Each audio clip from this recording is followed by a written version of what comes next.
Hey guys, tonight we're diving into one of the strangest and smoothest rabbit holes in medieval history.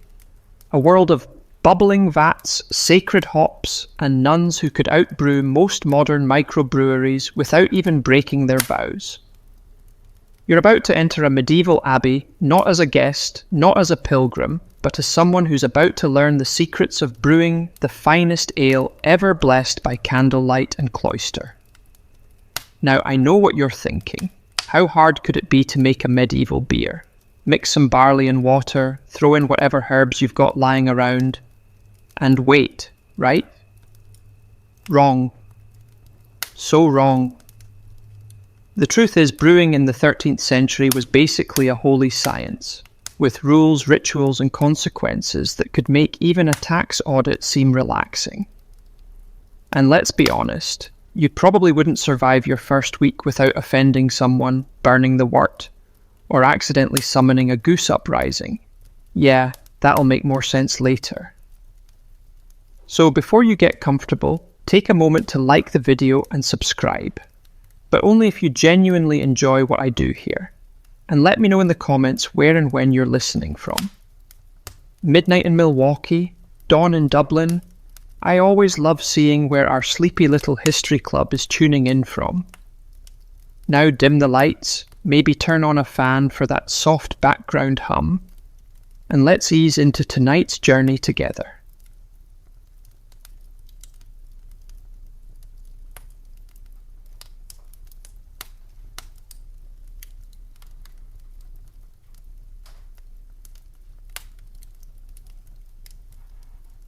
You're trudging through the slush of a spring morning that feels colder than it should.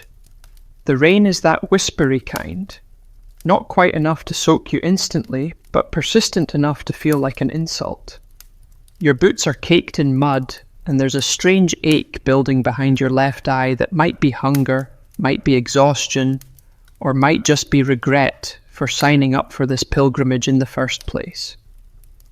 And then you see it.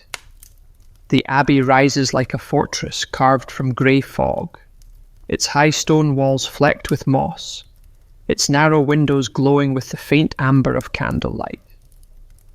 You weren't expecting it to be this grand, or this silent.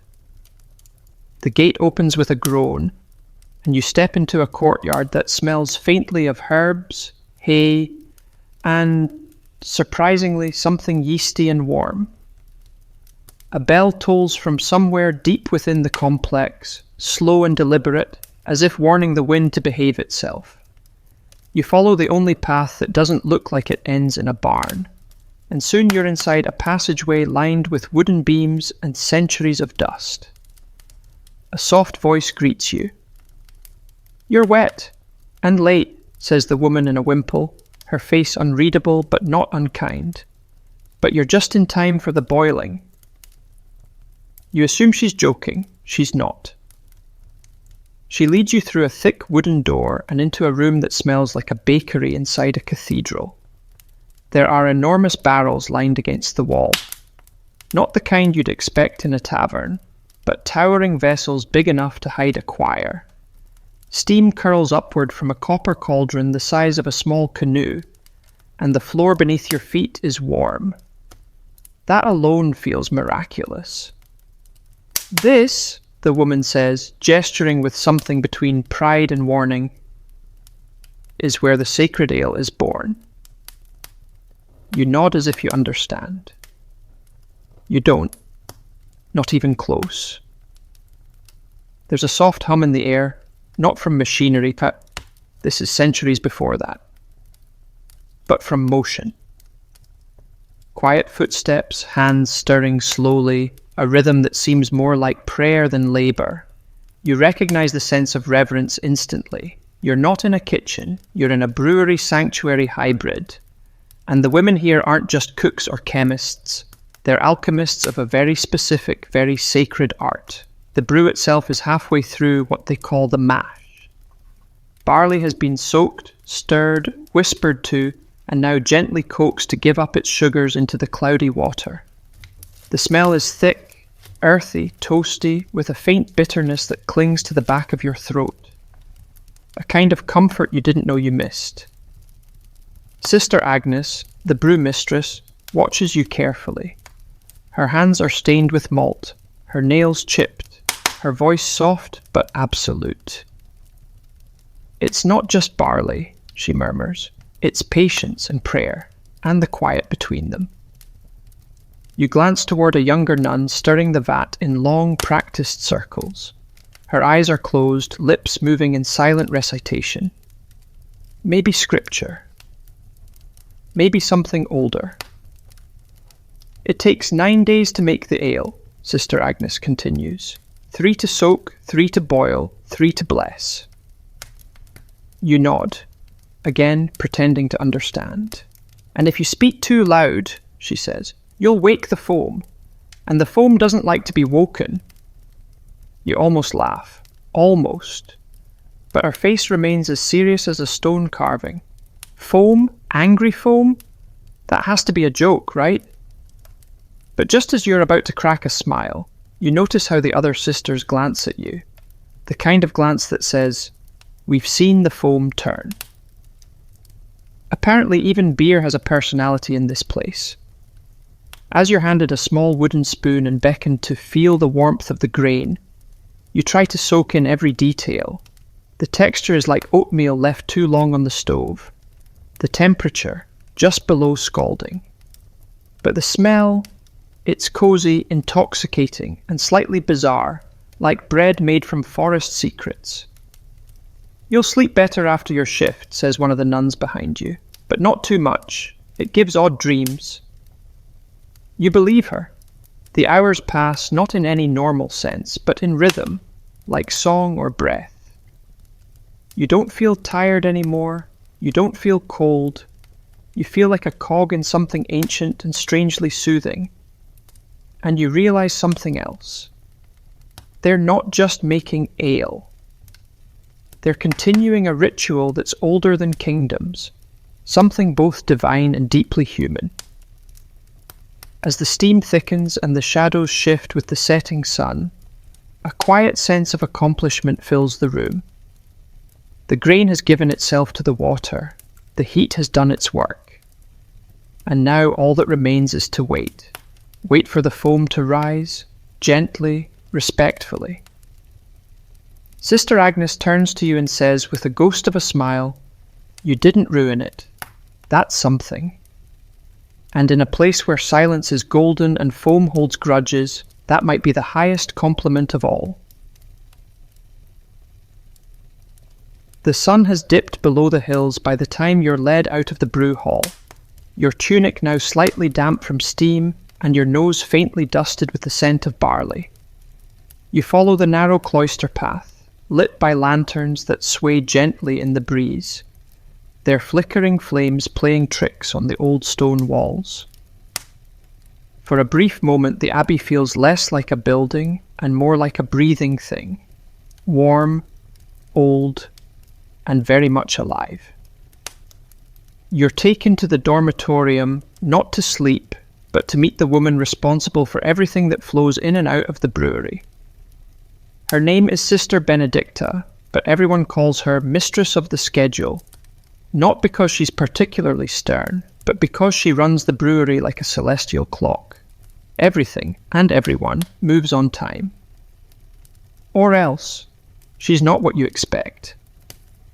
Her robe is stained with ink, not wort. Her hands are weathered like old parchment, and when she looks up from the tablet she's writing on, you feel as if you're being measured like a bushel of wheat. "You'll be on morning rotation," she says simply, as if this is already settled law. "Before lauds, mashing starts at prime." You nod again, which is quickly becoming your default response in this place. She stands, stretches slightly, and walks you over to a wall covered in what seems like 1,000 little wooden slats, each one etched with names, dates, symbols. You're not sure if you're looking at a brewing calendar or some sort of divine weather forecast. "This," she says, tapping one of the rows, "is the ale cycle. Every batch is timed to the liturgical calendar. Feast days get stronger brews, fasting days, well, Let's just say the barley takes a nap. She lets out a soft chuckle. You think it might be a joke or a warning. Each nun has a role, and those roles rotate with almost monastic perfection. Sister Julia measures the grain. She's the one who insists on using the same wooden cup carved by a long-dead abbess because it keeps the math honest. Sister Marin handles the boiling, and no one dares interrupt her during that process, not even the prioress. Sister Therese sings psalms while stirring, claiming it makes the wort feel loved. Honestly, you're not sure she's wrong. And then there's Sister Bernadette. She works the tune, says Sister Benedicta, lowering her voice. Hasn't missed a fermentation check since the year of the Great Frost. Lost 2 fingertips to it once. Still stirs with the same hand. You involuntarily flex your own fingers. There's a kind of reverence in the way these roles are spoken about. Brewing isn't just a task. It's a devotion, a language spoken in mashes and boils and bubbles. And the schedule, it's scripture. Deviate from it, and apparently the ale turns sour. Emotionally and literally. Somewhere in the Abbey's scriptorium, you learn, there exists a hand-copied ledger that tracks every batch brewed since the founding of the place. The ink has faded, and some of the pages are now more patch than parchment, but they still flip it open every season to consult the ratios. 1 part barley to 4 parts water, unless it's a saint's feast. Then it's a blessed 6-to-1. A secret table of conversions is locked in the prioress's chamber, presumably under armed guard, or beneath a very intimidating cat. According to Sister Benedicta, the schedule began in earnest after the boil catastrophe of 1221, when a distracted novitiate let the mash overheat, and the resulting foam rose like the wrath of heaven. It covered half the kitchen, soaked 3 hymnals, and allegedly scalded a passing bishop who never returned. Since then, the Abbey has not taken chances. And that brings you to tomorrow's task. Waking before the bell tolls, drawing the water, checking the malt for blessable quality, meaning it has to pass a sniff test and a sprinkling of holy water, and lighting the fire under the boil kettle. You ask, very casually, if the fire is ever lit late. Sister Benedicta looks up at you slowly, as if you've just asked whether gravity is optional. We don't brew late, she says. The sun doesn't rise late. Neither do we. Fair enough.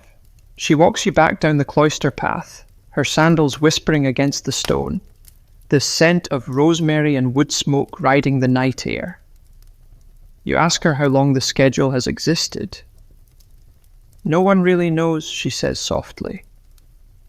There are rumours it came to us from a vision. One of the older sisters claims it was dictated by St. Brigid herself. Another says it was just copied from an old tavern wall in Ghent. The truth is, she pauses, looking out toward the shadowed brew hall. It works. And that's enough. There's something almost hypnotic about this place. The routines, the rituals, the quiet confidence in every movement. You start to understand how someone could lose track of years here, and why they wouldn't even mind. And then she adds one last thing, her voice dropping to a whisper so soft it nearly disappears into the night air. Don't forget to bow to the tun before you stir it. It's tradition. You don't ask why. At this point, you know better. The morning comes earlier than expected, or maybe it never quite stopped being night. The Abbey bell tolls a low, slow chime that rumbles into your bones and makes your dreams retreat like shy cats. You peel yourself from the straw-stuffed mattress, blinking at the dark ceiling and wondering if it's still technically illegal to be awake at this hour. The corridor outside your cell is dimly lit by a single lantern. Its glow trembles as you pass, casting your shadow over the stone like some haunted pilgrim who's wandered into a calendar. Everything smells faintly of beeswax, damp linen, and, somehow, warm oats. You're not late. Barely. But Sister Benedicta is already waiting. She nods once and hands you a pail. Draw from the east well, she says, as if there are obvious geographical signposts in this maze of stone and silence. You shuffle toward the courtyard, the air sharp and cold enough to bite the inside of your nose. Morning fog clings to the flagstones, and the well stands like a squat little watchtower in the centre of the square. You crank the handle, the rope creaking like a tired skeleton, and when the bucket hits the surface of the water, it sounds like a secret being kept. The first draw is for washing the grain. The second, blessed later by Sister Maren with a cross of steam from her ladle, is for the wort itself. The third, just in case. Always keep a third. You return to the brew hall where the mash tun looms like a slumbering beast. The air inside is different now, heavier, moist, and faintly sweet. A mixture of malt and miracle. Sister Maren greets you with a nod, then gestures toward the fireplace. It's your job today to stoke the flames, feed the embers, and watch that the boil never dips too low or rises too fast. In other words, you're the ale babysitter. You kneel at the hearth and begin feeding it split logs from a crooked little pile. The flames catch quickly. Clearly someone laid the kindling with care. Within minutes, the copper kettle begins to whisper. You'd like to think it's purring. A few more sisters arrive, each carrying something different. A sack of ground barley, a pouch of dried herbs, a bowl of pale yellow liquid that smells of honey and church pews. Everyone moves as if they've been rehearsing this their entire lives. You, in comparison, feel like someone who walked into the middle of a ballet and started clapping on the wrong beat. Still, you do your part. When the mash is poured into the vat, you can feel the shift in the room. The temperature rises. The scent deepens. Someone begins humming. You think it's Sister Therese. And the others follow, until the room is filled with a soft, harmonic blend of notes and steam. There's a rhythm to this work. Stir, hum, watch. Check the temperature by touch. Add the herbs only when the boil reaches the right consistency, which, of course, is measured by that moment when the steam looks like it's folding into itself. Surprisingly precise. The herbs themselves are a point of pride and secrecy. Today you're told they're using bog myrtle and yarrow, bitter, aromatic plants gathered at dawn by Sister Edwine. She swears they only work if picked barefoot, while reciting Psalm 91. Some say the bitterness keeps evil spirits out of the brew. Others claim it just makes the ale less likely to spoil. Either way, no one argues with Sister Edwine. She has very sharp elbows.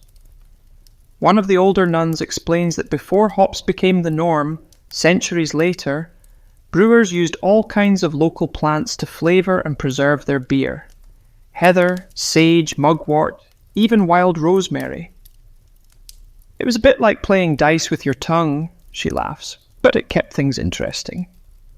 You sprinkle the herbs in, trying not to sneeze. Do it slowly, Sister Maren warns.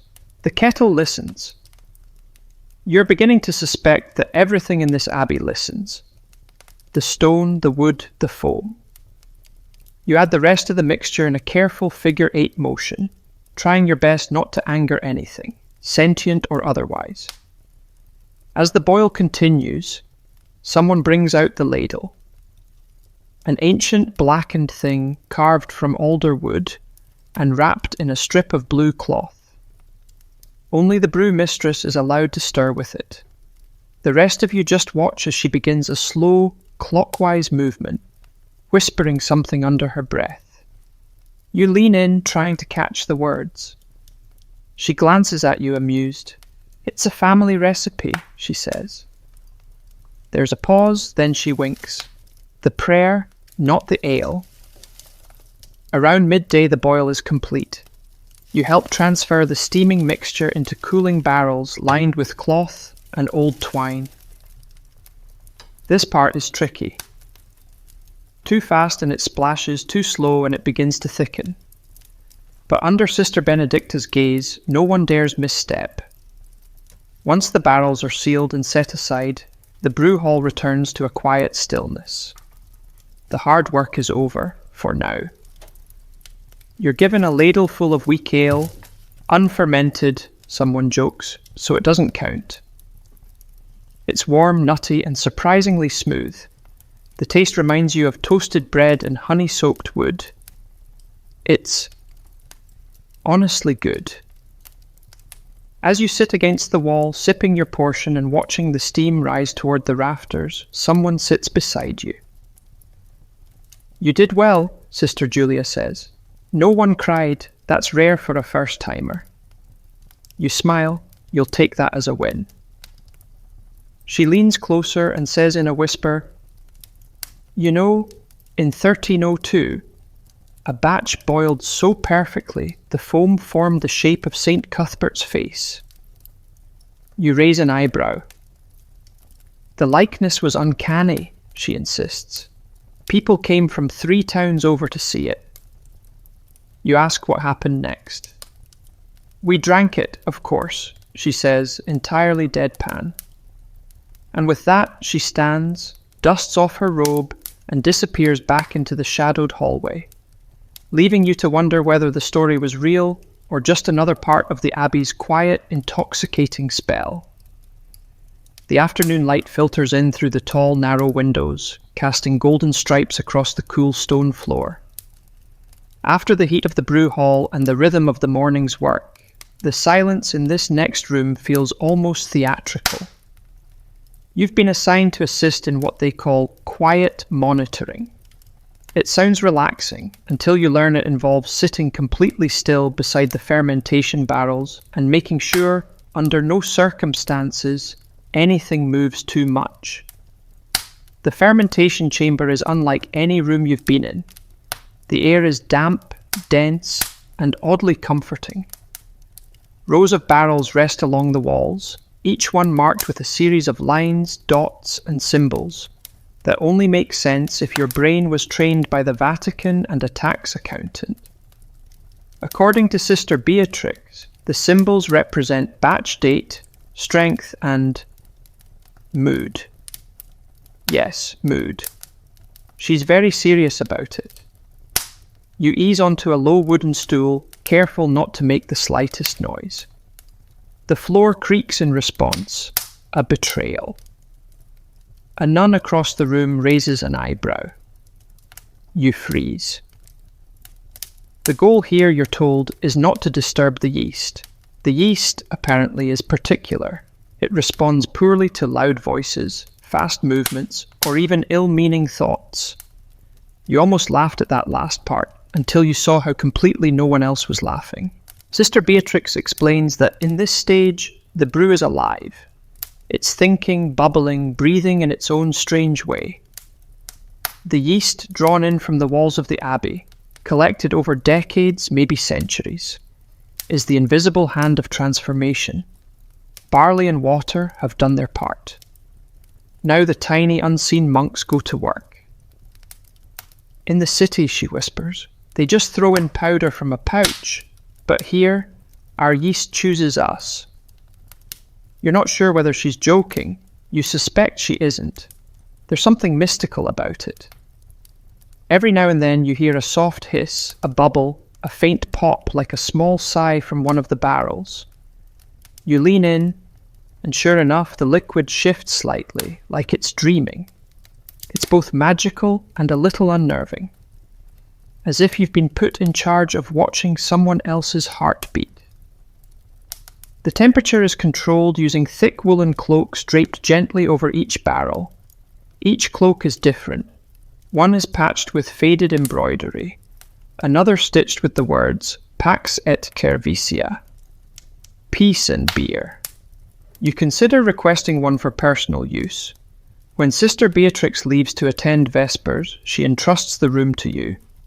Don't speak, don't knock, and if anything hisses too loud, sprinkle salt and pray. You glance around, there's no salt in sight, You sit. The minutes stretch. To keep yourself sane, you begin noticing things. The way the afternoon light shifts across the room. How one barrel spigot has a slight curve like a bishop's staff. The way the air smells faintly of honey, damp wood, and something sharper. A tang like wet stone and waiting. You remember what someone said earlier. Fermentation is when the beer begins to believe in itself. There's something oddly comforting in that. And then, a knock at the door. It's soft, like a feather hitting old oak, but it startles you all the same. You pause, debating whether you imagined it, when the door creaks open and a young novitiate peeks inside. She doesn't enter, just mouths something, points, and disappears again. You shrug. That's abbey life, vague gestures and unexplained visits. The rest of the afternoon passes slowly, until Sister Beatrix returns carrying a small wooden box. She opens it carefully to reveal, of all things, dried apple slices. Snack, she offers. You nod, grateful. As you chew, trying not to crunch too loudly, she tells you about the Great Foam Debate of 1323. Apparently it was a serious disagreement between two abbesses over whether a thick foam layer meant the brew was spiritually enriched or simply contaminated by evil spirits. It became so heated that an entire week of brewing was paused, and both abbesses were sent on silent reflection retreats in opposite directions. Some say the beer that week tasted like disappointment, she says with a soft smile. Others say it tasted exactly the same. Historians, she explains, still argue about whether the foam debate marked the start of structured brewing theology or just a bad harvest. You're starting to realize how often those two things overlap in this place. Just before sunset, Sister Beatrix stands, adjusts one of the woolen cloaks around a particularly lively barrel, and says, "Time to rest, but be respectful. They're dreaming now." She means the barrels, obviously. You exit into the hallway, still holding the faint scent of yeast and wood on your sleeves, and realize you haven't spoken a word in hours. And strangely, it feels good, as if you've spent the day in communion with something older than language. Back in your cell, you lie on the thin mattress and close your eyes. You hear the wind brushing the stone outside, the distant clink of pottery. Somewhere someone coughs, gently. And just before sleep takes you, you think you hear one of the barrels sigh. The abbey kitchen hums with activity the next morning, not in chaos, but in a kind of sacred choreography.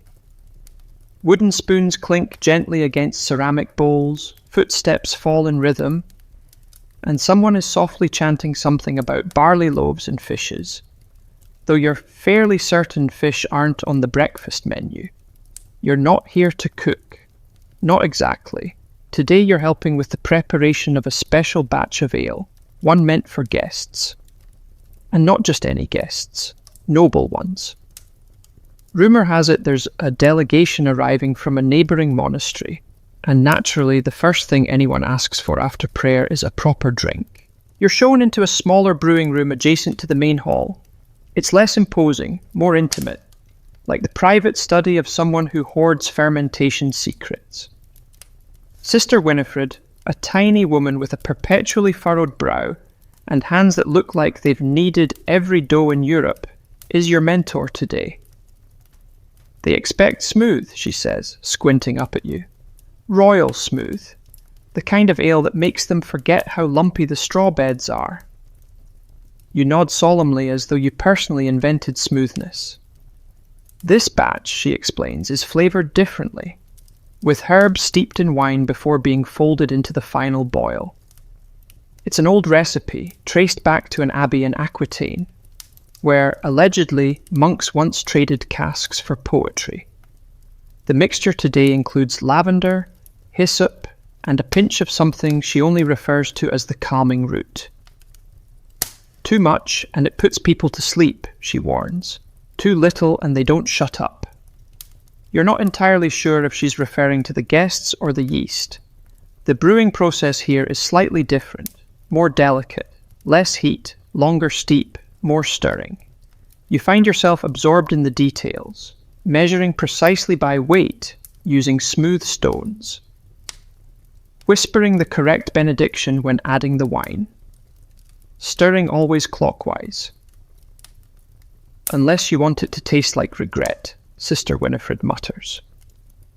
As you work, she shares the tale of the Benedictine bubbles incident, where an overly ambitious brewer tried to carbonate the ale by shaking it in goat bladders. It exploded in the cloister during evening prayer, she says, eyes twinkling. Covered 3 nuns and a cat. We don't carbonate anymore. You glance down at your brew, calm, foamy, no goat bladders in sight. Good. By midday, the scent of the wine-steeped herbs fills the room. It's more floral than usual, almost intoxicating. You'd swear even the stones in the walls are breathing deeper. Sister Winifred dips a finger into the mixture, tastes it, then nods with such seriousness you'd think she was judging a royal feast. It will do, she says. Barely. As the brew is transferred to its fermentation barrel, a shorter, rounder vessel known as the diplomat's cask, you're given the honour of sealing the lid with a wax made from bees raised in the abbey orchard. Local wax makes for trustworthy ale, someone explains.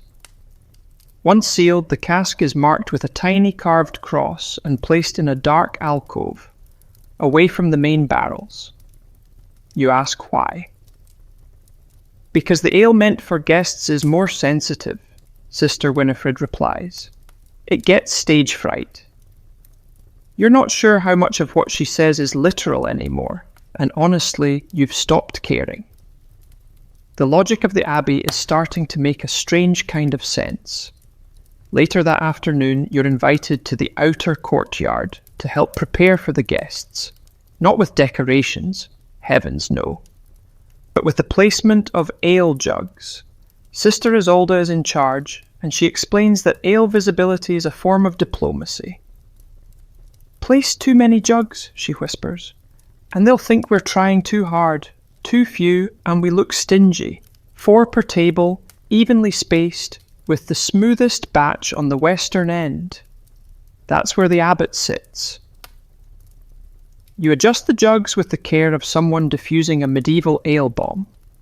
She continues, back in 1265, we accidentally gave the Archbishop the fasting ale. He called it holy dishwater and left before the pudding. A tragedy, clearly. Evening comes and the noble guests arrive. Not in a parade of trumpets and fanfare, but in a muddier, more practical way. Cloaks heavy with travel, boots worn thin, stomachs likely empty. They greet the prioress, nod to the cook, and, as predicted, ask about the ale. As the first jugs are poured and tasted, you watch from a distance. There's a pause, a raising of eyebrows, then a long, thoughtful sip. They like it. You feel a strange warmth that has nothing to do with the fire. Later, after the guests have retired and the courtyard falls quiet, Sister Winifred finds you again. She hands you a small cup of what's left from the diplomat's cask. You sip. It's velvety, subtle, almost floral at the finish, smooth in a way that makes you forget how cold your toes are. Good enough for nobles, she says. Better when no one's looking. She leans in, eyes narrowing. We add a pinch of salt from the last pilgrimage to the Holy Land. Don't tell the bishop. You won't? Probably. As the moon rises and the abbey returns to its rhythm of prayers and silence, you realize something. In this place where no one rushes and nothing is wasted, even the beer tells a story. And tonight your hands helped write it. The sun creeps lazily through the abbey windows the next morning, streaking the cold stone with pale gold and dust motes that dance like they've been up all night partying with the yeast.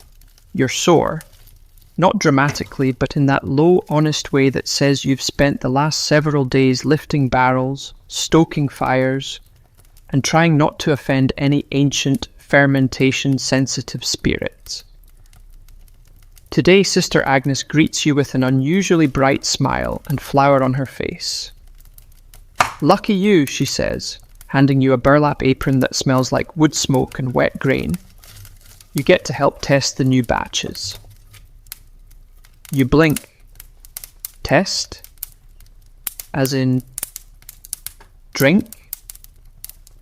"No," she adds before you even open your mouth. "Not like that. We don't get drunk before terce." Apparently, this abbey has a very specific definition of moderation. You're brought to a small chamber near the western cloister where a series of casks are lined up, each labelled in elegant script. Ale for feast day, ale for confession day, ale for cold mornings, and, your personal favourite, ale for days when the prior looks grumpy. There's also one labelled simply "Don't Ask," but no one acknowledges it. Sister Juliana, the taster-in-chief, is in charge today. She's got the steadiest hands in the abbey, and a nose that allegedly once identified a bad barley batch blindfolded and upside down. You believe it. She moves with the quiet precision of someone who sees taste not just as a sense, but a responsibility. Each sample is poured into a tiny wooden cup, a far cry from the frothy flagons you imagined. "Sip, swirl, spit, or swallow," she says. "Depends on the day." You take your first sip. The feast day ale is bright, malty, and has a hint of something floral. Lavender, maybe. It's warm going down, like liquid bread on a holiday. Juliana nods approvingly, then comes the confession day ale. You brace yourself. It's watery, regretful. Tastes like something that apologizes as it touches your tongue. "Too bitter," Juliana mutters. "We'll blend it with last month's humility batch." She moves on. You follow, fascinated. The process of testing is a ritual in itself. Each ale is judged not just by flavour, but by intention. A good brew for winter should be thicker, heavier, something that settles in your bones. A summer ale, crisp, faintly sharp, refreshing like an early breeze. And for those days when half the abbey is coughing and morale is thin, well, there's an ale for that too. In fact, you learn that the abbey once brewed a miracle batch during the plague years, which was believed to have comforted the dying and cheered the living. It contained juniper berries, angelica root, and what one document called the sigh of the orchard. Some think that's poetic. Others insist it refers to an actual tree that made noises when hugged. No one's sure. The tree no longer sighs. Juliana lifts a finger suddenly. Listen. You freeze. There's a faint popping noise from one of the sealed casks, a soft thump and release of gas like a sleepy burp. She hurries over. "Batch 9, she mutters, "still alive." Apparently, the more alive the cask sounds, the better the fermentation. "You want a beer that dreams," she says, "but not one that argues." You make a mental note of that distinction.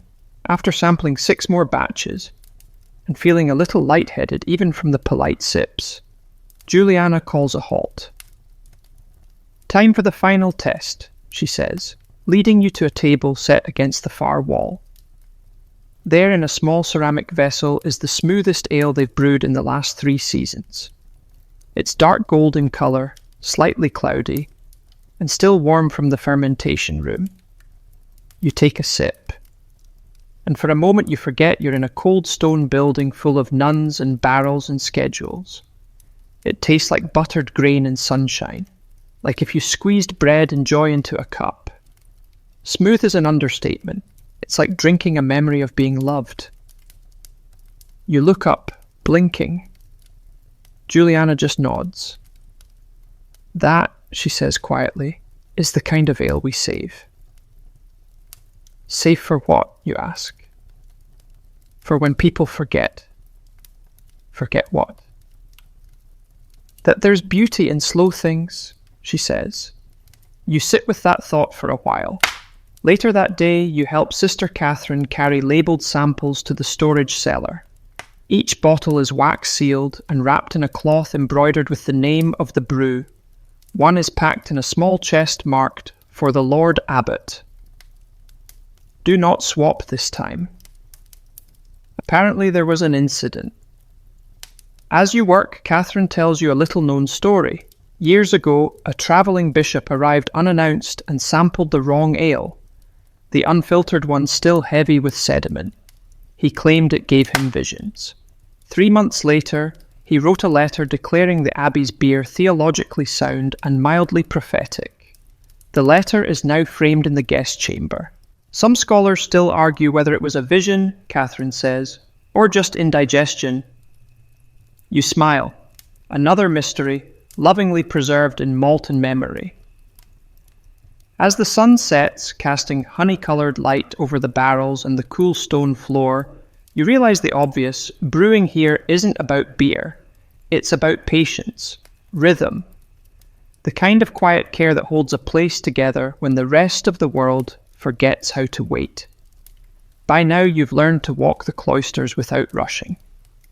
The abbey has its own pace, and if you move too fast, it pushes back, not with force, but with a kind of passive resistance, a creaking door that won't open, a hallway that seems longer than usual, a pot that suddenly decides to boil over, even though it wasn't boiling 5 seconds ago.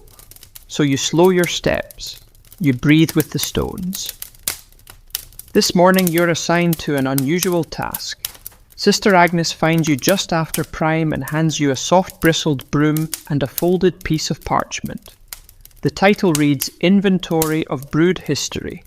Beneath it, a list of dates, barrel codes, and short notations like very foamy, prayed twice, and this one sang. Your task? You're heading to the oldest cellar, the one they call the quiet below. Don't worry, Sister Agnes says as she hands you a brass key that looks like it could unlock an entire castle. It's only haunted by bad batches. You think she's joking. You hope she's joking. The quiet below isn't easy to reach. You descend a spiral staircase that feels like it was built for much smaller people, or much more determined monks. Each step is worn smooth, the kind of wear that only centuries of quiet feet could carve. As you go down, the air cools and thickens. Your breath fogs a little. The scent down here is different, deeper. Not just yeast and wood, but something older, earth, time, secrets. At the bottom is a narrow corridor with shelves carved directly into the stone walls. Dust lies in layers so thick it might be insulating the barrels. Some of the containers are wooden, others ceramic, one even wrapped in iron bands like it's afraid of escaping. You glance at the parchment. First up, Barrel 43B. Winter Solstice Ale, 1278. Extremely calming. Do not open without singing. You find the barrel partly covered in a linen shroud. You hum a few notes of a hymn you barely remember, just in case. It doesn't hiss at you, which you take as a good sign. One by one you brush the dust off the barrels, check them for signs of rot or leakage, and make notes. Most are fine. One has a faint ring of crystallized sugar near the bung, which you're told means it tried to ferment again sometime in the last century. You laugh softly to yourself. A rebellious barrel. Of course. As you work, you begin to notice something curious. Many of the barrels have carved initials, small, deliberate, and different from the official batch numbers. Some are followed by little symbols, a cross, a star, a flower, a cat's paw. When you ask Sister Agnes about them later, she explains. "Oh, those, they're brewer's marks. Everyone leaves their own little note on a brew they loved. It's not required, but it's understood." You feel something shift in your chest at that. These barrels, even the ones never opened, carry stories. Not just of brewing, but of people, hands that stirred them, voices that sang to them, days of joy, days of loss. You imagine a young nun, fingers shaking, scratching her initials into the oak as a quiet act of hope. You find one barrel marked only with a single word, peace. You don't touch it. A little farther back behind a rusted gate sits a trio of casks clearly forgotten, or perhaps deliberately left to rest. These are labelled only with years, 1259, 1305, 1412. You wonder if anyone alive knows what's inside. You wonder if it matters. One of them has a note tied to it with string. Still too angry, maybe try again in spring. You decide to leave that one completely alone. As you finish sweeping the floor, carefully avoiding a sleepy-looking spider the size of a walnut, you hear something faint. A soft drip. Water, maybe. Or ale dreaming. On your way back up the stairs, you pause halfway and sit for a moment on the cold stone step. You've never sat in a staircase before. Somehow it feels like the right place to think. You think about how none of this was in any of the stories you heard growing up. No one ever told you about nuns brewing ale in silence, or about secret marks on barrels, or about singing to yeast to keep it calm. But here you are. The Abbey, you realise, doesn't run on rules. Not really. It runs on rhythm, on memory, on the kind of knowledge that doesn't fit in books, but lives in gestures, glances, the way someone knots a cloth or hums while measuring herbs. Before returning the key to Sister Agnes, you ask her one last question. Has anyone ever opened all the barrels in the quiet below? She smiles without looking up from her work. No one smart. You don't press the matter. That evening, during the brief moment between compline and lights out, you pass by the brew hall again. The hearth is dark, the barrels rest, the steam is gone. But the smell lingers, that blend of barley warmth and something too gentle to name. You lean in slightly and whisper, "Good night."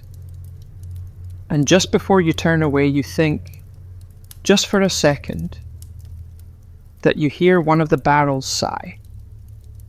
By now you've learned not to question anything too quickly. If someone tells you the yeast prefers Gregorian chants in a minor, you nod. If a nun warns you not to make direct eye contact with the big copper kettle before noon, you just don't. There's a logic here. Not always visible, not always explainable, but undeniably real. And today you're about to learn just how real it can get. The morning begins like most, with the distant sound of bells, the scrape of sandals on stone, and the scent of grain soaking quietly somewhere out of sight. You're scheduled to assist in a new kind of brewing today. One whispered about more than taught. The threefold batch. Sister Theodora meets you at the south wing of the Abbey, where the walls are older and the halls narrower. She's tall, thin, and moves like someone who knows exactly how long everything should take, including you. She doesn't greet you. She simply hands you a robe, slightly too large, and says, "You'll need this. It gets warm." The threefold batch, she explains, is brewed only 3 times a year.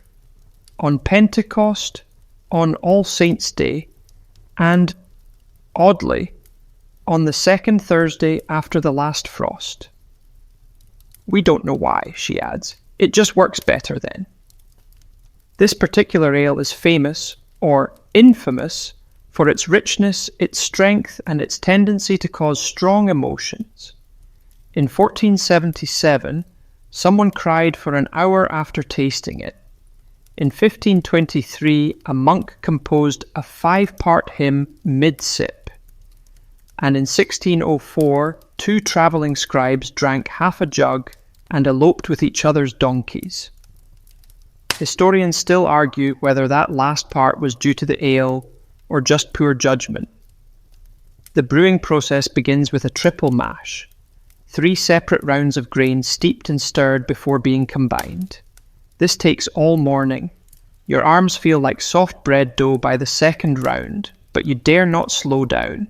Theodora's eyes are everywhere. She corrects your grip, adjusts your rhythm, mutters prayers in Latin under her breath, and at one point just gently thwaps your shoulder with a stirring paddle for no apparent reason.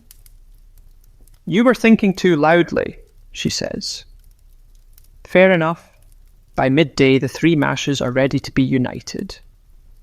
This is done in a large vessel known simply as the cradle. It's not fancy, just a broad, well-worn tub shaped vaguely like a bassinet. Some say it was once used to bathe infants. Others say it still is, but only when no one's looking. As the 3 mashes are poured together, the scent changes. Deeper, rounder, like roasted nuts and old apricots. You pause, surprised. This doesn't smell like the ales you've helped with before.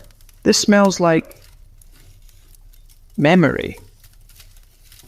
Good, Theodora says softly, and you're starting to notice. She lights the fire beneath the copper kettle. Today's fire isn't made from wood alone. There's a bundle of herbs added to the flame. Rosemary, wormwood, and something she refuses to name. Tradition, she says, and a little superstition. The wort is brought to a boil slowly, reverently. No one speaks. Even Theodora, who hasn't stopped muttering since dawn, goes silent. You're instructed to sprinkle in a handful of dried elderflowers, just as the first bubbles break the surface. They swirl and vanish like disappearing stars. And then it happens. The foam rises. It begins as a gentle bloom, but quickly balloons into a mountain of soft white, creeping toward the edge of the kettle with ominous confidence. You grab a spoon. Theodora holds up a hand. "Wait," she says. The foam pauses. "I said wait," she repeats. Not to you, but to the foam. Then, just as suddenly, the foam retreats. You look at her, wide-eyed. She shrugs. It respects confidence. You make a mental note to never anger the foam. After the boil, the ale is transferred to a vessel lined with linen, soaked in wine and fig leaves. This step, you're told, is critical. If done incorrectly, the ale will remember the mistake and spoil itself out of spite. Apparently this batch has emotions. As it cools, you help label the casks, but this time they're not given names or numbers, they're given verses. The first, to the weary, a kindness. The second, to the broken-hearted, a balm. The third, to the joyful, a mirror. People forget, Theodora says quietly, that ale speaks. We just need to listen the right way. You ask her if she believes that literally. She just raises an eyebrow and says, "Ask me after Vespers." Later that night, after the evening bell, you sneak a glance at the casks again. They're resting in the hall near the altar, each wrapped in a pale cloth, each faintly humming. Or maybe that's the wind, or the beeswax candles, or your imagination. Still, you think back to Sister Marin's warning. The best brews dream with you. The worst ones dream at you. You're not quite sure which this one is. You whisper goodnight to the casks and turn to leave. Behind you, just barely, you hear the faintest sound. Not a pop, not a hiss, but something like a sigh, or maybe a chuckle, or maybe it's you. Either way, you don't look back. The bells sound different today. Softer, somehow. Less like a command and more like an invitation. You wake to find the sky outside your window brushed with a blue so pale it could almost be mistaken for silver. It's a feast day, though no one says it out loud. You can feel it in the pace of the footsteps, the way the cloisters hum with quiet anticipation, and the faint clatter of dishes that began long before dawn. You're not scheduled for brewing today. Instead, you're led to the chapel just after lauds. But this isn't for a service, at least not in the way you expect. You follow Sister Hildegard through a side door that opens into a long, narrow room filled with shelves. Not books, but bottles.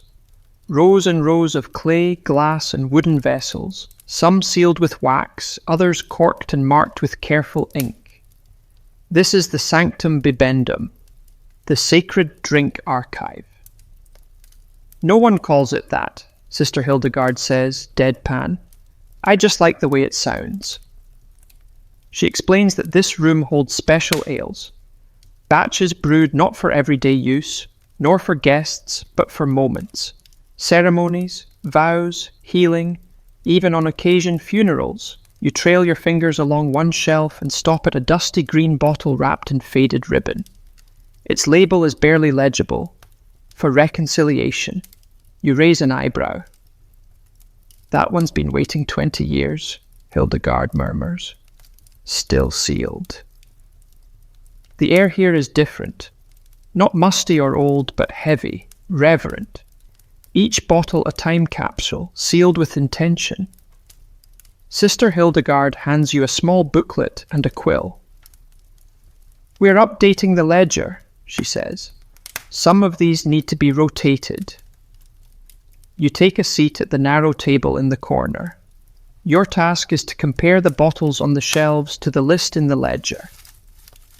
A handwritten catalogue stretching back centuries. Each entry includes the year, the brewer, the occasion, and a brief note. Some are practical, strong, warming, good for cold vigils. Others are stranger, caused spontaneous laughing during vespers, lovely aftertaste. One simply reads, reminded her of her mother, used sparingly. You spend the morning checking dates, wiping dust, and rewriting faded ink. Every few entries Hildegard offers a story. Like the tale of the Saint's Day Ale of 1389, which was so potent that 3 nuns fell asleep mid-hymn and dreamt the same exact dream of a bear gently combing their hair.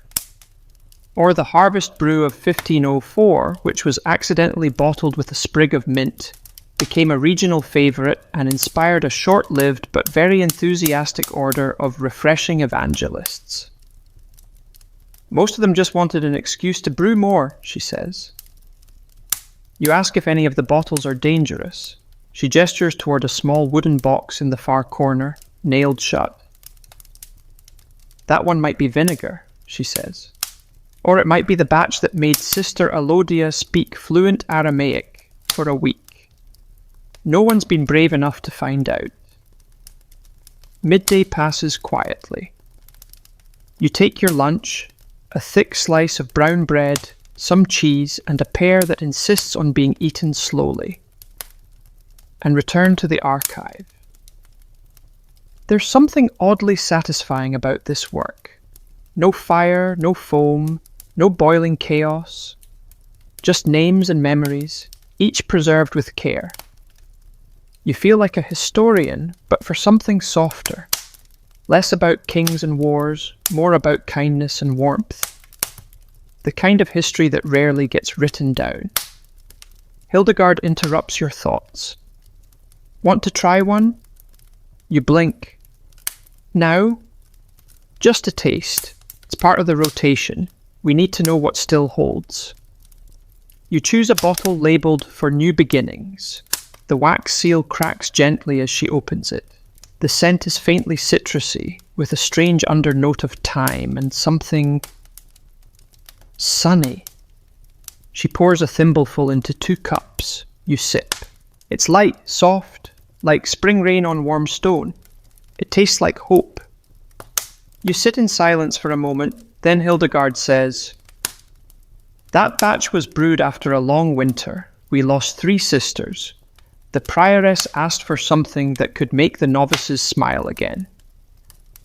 You nod slowly. It makes sense now. Not all history comes with trumpets and banners. Some of it comes in the form of a gentle ale, sipped in a stone room beside someone who's learned how to carry memory without letting it get too heavy. As the sun begins to set, you help reseal the bottles that passed inspection. The rest will be rebottled, blended, or, in rare cases, quietly poured out beneath the elder tree in the orchard. They say the tree remembers, Hildegard notes, watching you work. Its fruit is always sweeter the next year. You ask if she believes that. She doesn't answer, just smiles and hums an old tune, something soft and wordless, as she shelves the last bottle. Before you leave, you glance once more at the unopened one labelled Reconciliation. Still untouched, still waiting. Some brews, you realise, are aged not by time, but by readiness. You return to your cell that night with a faint warmth behind your eyes. Not from the ale, you barely drank, but from the weight of stories, carefully corked, sitting in silence beneath the stone. And in the stillness you wonder what kind of bottle your name might one day be written on. It's raining when you wake. Not the dramatic kind with thunder and cinematic downpours, but that gentle, persistent drizzle that seems to soak into the walls and stay there for days. The cloister stones are slick underfoot, and the herb garden outside the refectory window glistens like it's been lacquered by the sky. Your assignment today sounds deceptively simple. Deliver ale to the infirmary. You expect to carry a jug across the courtyard, nod politely, and be back in time for the morning psalm. Instead, you're handed a covered tray bearing not 1 but 3 flasks, each labelled with a different script: calm, steady, and hopeful. Sister Amal, the Abbey's apothecary, appears beside you like a wisp of fog and explains that each flask holds a different medicinal ale, brewed with herbs, spices, and in some cases intentions. Yes, intentions. That's not a metaphor. You're told to be in a good mood when you carry them. Especially hopeful, she says. It doesn't travel well with pessimism. You nod, which has become your standard response to things that make no logical sense but somehow feel true here. The infirmary is in the far wing of the abbey, beyond a corridor of narrow windows and beneath a roof that creaks in all the wrong weather. You walk slowly, careful not to jostle the tray. The flasks make soft clinks, polite, like they know they're on a mission. Inside, the room smells of lavender, candle wax, and old linen. A fire crackles in a modest hearth, and 3 beds are occupied. An elder nun wrapped in layers of wool, a young novice with 1 foot propped up like a poorly constructed tent, and, in the farthest corner, someone sleeping so deeply they look more carved than human. Sister Amal takes the steady flask first. She pours a modest amount into a small wooden cup and hands it to the elder nun.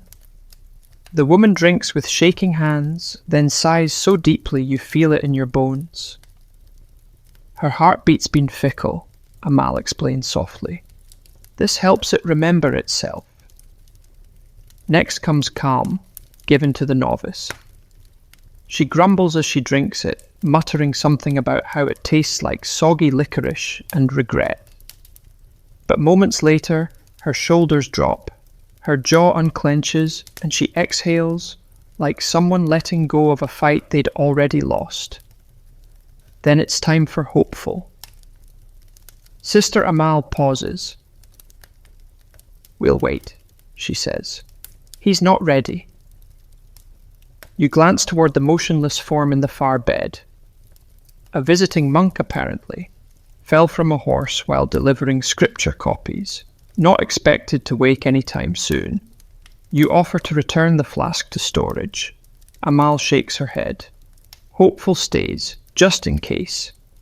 You leave the flask on the bedside table, beside a bundle of wildflowers and a tiny wooden carving of a donkey with one leg missing. You resist the urge to ask questions. On your way out, you notice something strange. The labels on the flasks are hand-drawn, each with a different style. You point this out to Sister Amal. "Different brewers," she says. "Different hearts." You ask if that affects the ale. She looks at you like you've just asked whether rain affects the sea. "Of course," she says. You follow her back to the apothecary's corner, where the walls are lined with jars. Some dusty, some glowing faintly from within. A few shelves are devoted entirely to special brews, mending, softening, letting go, forgive me, remember us. Each labelled by hand, each tied with a piece of thread in a unique colour. They're not always for the sick, she says. Sometimes just for the tired. She lets you hold a small bottle labelled Gentler Days. It's warm. Not just from her hands, truly warm, like a sunbeam trapped in glass. She sees your reaction and smiles. That one only works if you've cried recently. You place it back carefully.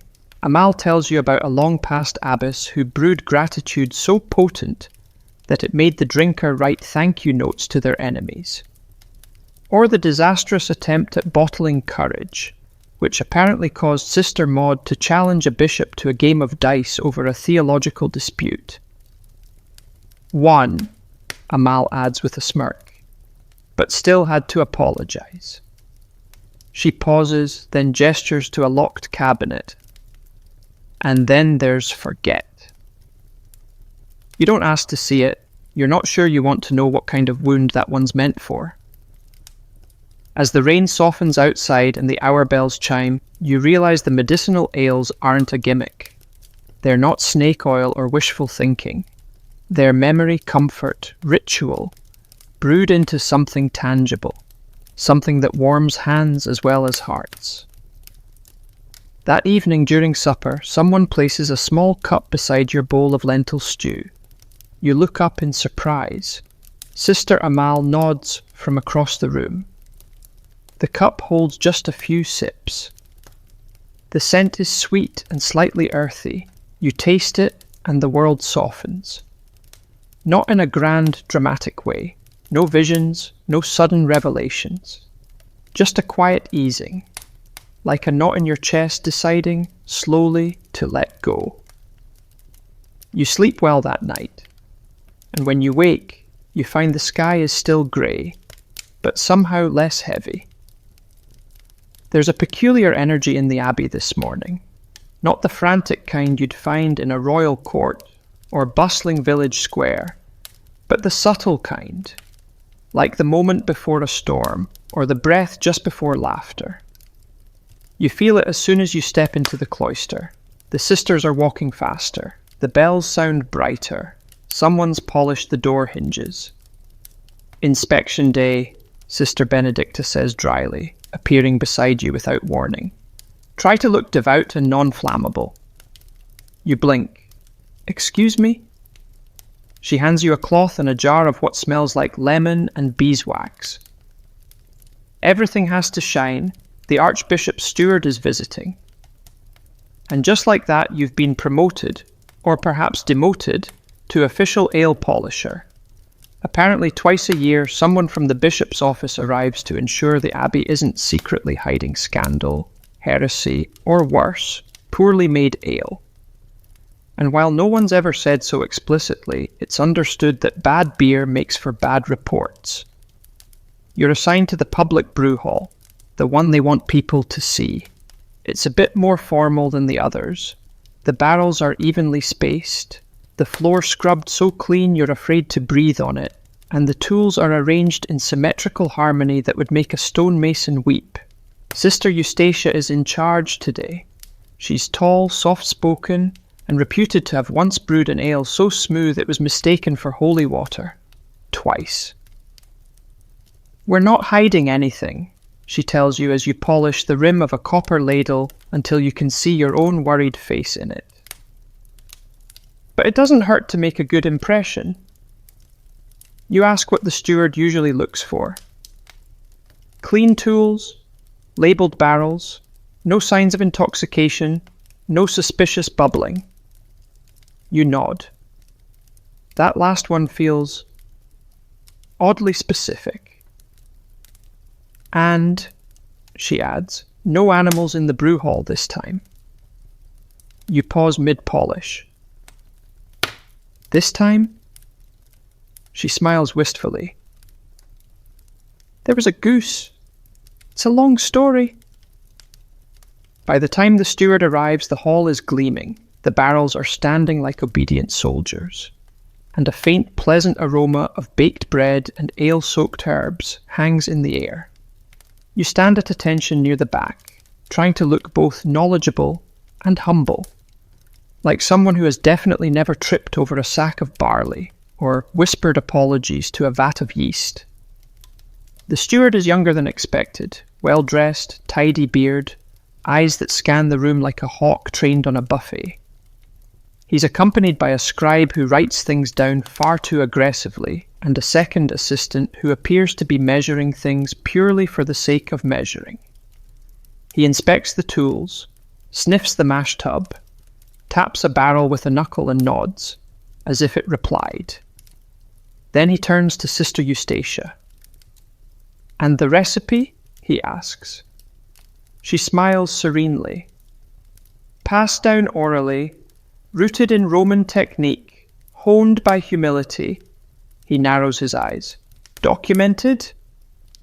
"In our hearts," she replies. For a moment you're sure there's going to be a theological standoff. But then the steward shrugs, makes a note on his scroll, and continues his inspection. You follow discreetly as they move through the rest of the hall. At one point he gestures toward a small cask with a red ribbon tied around its middle. "What's this?" Sister Eustacia tilts her head. "That?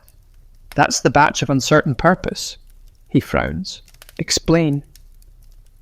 "It was started during an eclipse," she says. "We're still waiting to see what it becomes." The scribe scribbles furiously.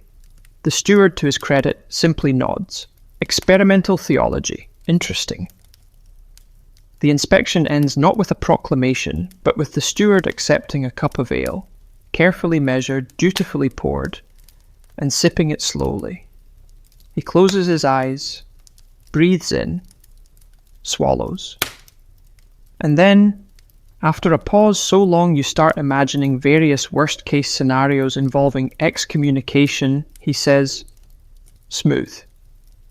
Just that, one word. But in this abbey that's as good as a trumpet fanfare. The tension breaks. Someone exhales a little too loudly. Someone else laughs. You see Sister Benedicta lean against a doorway and silently cross herself. Whether in gratitude or relief, you're not sure. After the steward leaves, Sister Eustacia calls you over. "You did well," she says. "The ladles were flawless, the barrels looked trustworthy, and you didn't say anything about the goose." You smile. "Still not sure if I believe that story."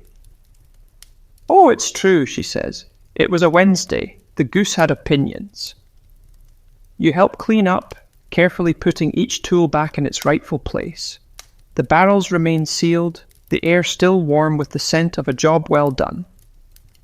Outside the rain has stopped, and the stones glisten as if freshly baptized. Before you leave, you pass the batch of uncertain purpose. You rest your hand on its side. Just briefly. It hums. You're not entirely sure it's fermenting. But whatever it's doing, it feels intentional. And in a place like this, that's all that matters. You're up before the bells today. Not because anyone woke you, but because you had a dream. Strange, vivid, and full of froth. In it you were floating in a wooden barrel the size of a cathedral, gently bobbing up and down, while nuns stirred the sea around you with ladles the length of oars. One of them looked suspiciously like Sister Benedicta and kept whispering, "Don't forget to skim the foam." You wake in a cold sweat, which, given the temperature in your cell, is actually impressive. There's something about today that feels different, and not just because of the dream. As you step out into the courtyard, the air is heavy with the scent of boiling grain. Too early for that. Someone's already working. You follow the smell to a corner of the abbey you've never visited, a narrow corridor, overgrown with ivy and half hidden behind a carved archway depicting Saint Brigid pouring ale from a jug that never runs dry. Through the door, you find it, the experimental brewery. It's smaller, darker, and less organized than the main halls. Barrels in strange shapes, glass tubes strung together with twine, a contraption involving a bellows, 3 pots, and what appears to be a soup ladle nailed to a chair. Sister Honoria is standing in the middle of it all like a general among brewing chaos. Her robes are scorched at the hem, her glasses perpetually fogged, and her expression one of gleeful determination. "You're here," she says. "Good, I need a witness." You consider leaving. She's working on what she calls the second ferment, which, according to her, is less of a process and more of an event. "This ale," she says, gesturing to a barrel with 7 locks on it, "has already decided it's better than us. Our job is to earn its respect." You nod naturally. Sister Honoria is one of the Abbey's oldest brewers, and also the most eccentric. She once tried brewing with crushed rose quartz to see if beauty could ferment. It couldn't, but the resulting bottle sparkled so much in the sun that the abbess used it as a paperweight for 2 years. Today's task is reawakening the old batch. The ale inside this particular barrel has been dormant for months. Not spoiled, not ruined, just waiting. Honoria believes it's due for a second life. Like a bear in spring, she says, but less grumpy. The process is meticulous. First, the barrel must be warmed with hot stones, gently lowered one at a time into the top opening. Then, a small amount of mother ale. The leftover ferment from another successful batch is swirled in. Then you wait. You sit together on a bench made from an old wine crate, listening to the occasional gurgle from the barrel. Honoria talks as she works, about yeast strains that prefer Gregorian chant over plain chant, about how some ales behave better when brewed during a waning moon, and how one batch once refused to ferment until someone apologized to it. You ask if she's joking. She blinks at you through fogged lenses. I never joke about fermentation. At some point she uncorks the barrel slightly to let it breathe. A puff of vapour escapes, smelling of spice and warmth and something else, like cedar wood left in the sun. "Still alive," she murmurs, but sceptical. You're asked to assist with the next step, flavour infusion. Unlike the carefully measured herbs used in other parts of the abbey, Honoria works from memory and instinct. You watch as she adds a sprig of dried lemon balm, a pinch of nutmeg, a petal of dried rose, and, somewhat ominously, a single clove. "It's not for taste," she says. "It's for narrative." You've stopped questioning things. The rest of the day passes in this odd rhythm.